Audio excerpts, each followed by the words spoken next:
December, 16% of deals went under contract and fell apart. That is over 2 times the normal amount. So the question is, why are home buyers pulling back? Number one is that appraisals aren't keeping up with asking prices. And this is the main reason right now that we're seeing buyers backing out. There's a few issues here. One is the appraisers are completely subjective third parties. So they're just tracking sales, and then they do their adjustments based on those locations or maybe got a pool, maybe it's got a big lot or whatever it is. But the reality is what this really could mean is that this could mean that prices are trending down and they're being listed high, or either by the seller or the realtors actually told the seller that their house is worth more to get the listing. So, and so what's happening is the buyer sitting there with a higher priced home, and the appraiser said it's not worth that. That's essentially what's happening there. This is a reality of what could happen and did happen in 2008, where prices were starting to go down. And the only thing that appraisers have to look at are sales comps. Sales comps are real prices, adjusted, of course.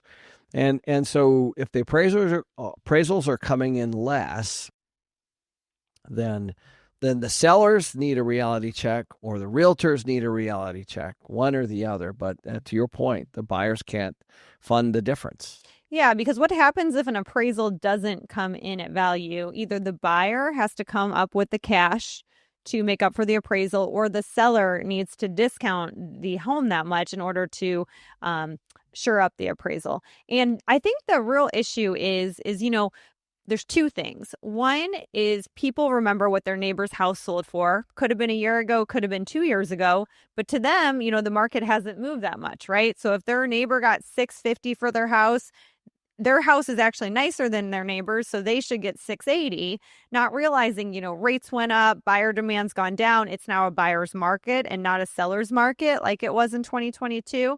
So there's just a lot of back and forth with that. The other thing is that you may have just had a home sell for $650, but what you didn't know is there was 2 or 3% concessions in the deal. That doesn't show up on Zillow. So you might have think it sold for $650, but it sold for $650 minus 3% concessions. And so all that's taken into account into the appraisal. But by the way, that game's been going on forever. I mean, the home builders are doing that right now. They're doing rate buy downs, and they're throwing it into marketing, right? And so they keep their price high.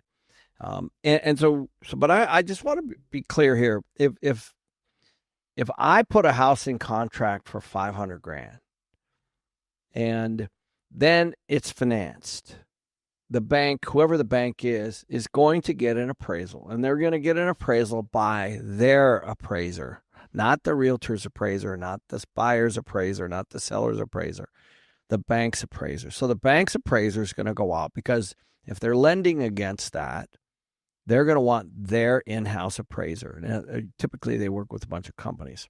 So if there's a $500,000 price and they're going to do a 75% loan, that's $375,000 loan. If that appraisal comes in less, let's say it comes in at $450,000, then they're going to do a much lower loan. And then to your point, the difference is the seller has to come up with more down payment, because in that particular case, the buyer, in that particular case, the buyer has to come up with $125,000. And as the point here is that the bank is going to lend less. That means the buyer has to come up with more, or the seller can take money off of the deal as well. That don't want to. That is true. Yeah. So it all starts with the appraisal, and then the bank uses that to lend against, because that's their protection. So if the appraisal comes in last, that means there's going to be more of a down payment for the buyer. And as you know, a lot of the buyers are pre-qualified for a certain amount, and usually they're spending all the money they have. And so to your point, this could be the beginning of a price this could be the beginning of a price correction, right? Where you're literally seeing, just like we saw in 2008, home prices actually going down. Or it could be that you just have a realtor that's sold a seller that their house is worth X, and that they have pocket buyers and all that kind of crap, which is typically a lot of times what they do to get a listing. Or you could have a seller, like in your particular case, Danielle, that's stuck. They have a mortgage on there, and they have an equity, and they're trying to get it back, and the market's changed, and they don't want to adjust. They said, listen, this is I have to do it at this price to get my money out. And those are the ones that are sitting long time, right? The ones that are priced, I would actually make an argument to say those are priced incorrectly. And so you have seller stress because let's say their pricing doesn't get all their money back, or you have call it realtor salesmanship to make the seller believe that their price is high. But regardless of whatever happened there, the appraiser doesn't care about any of that.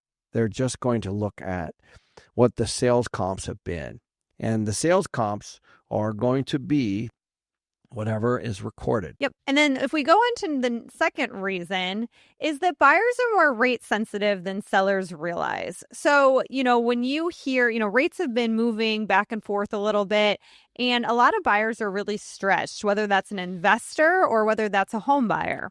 And so you might, talk to your lender, and rates might have been at 6% when you started the conversation, but now rates are at 6.25.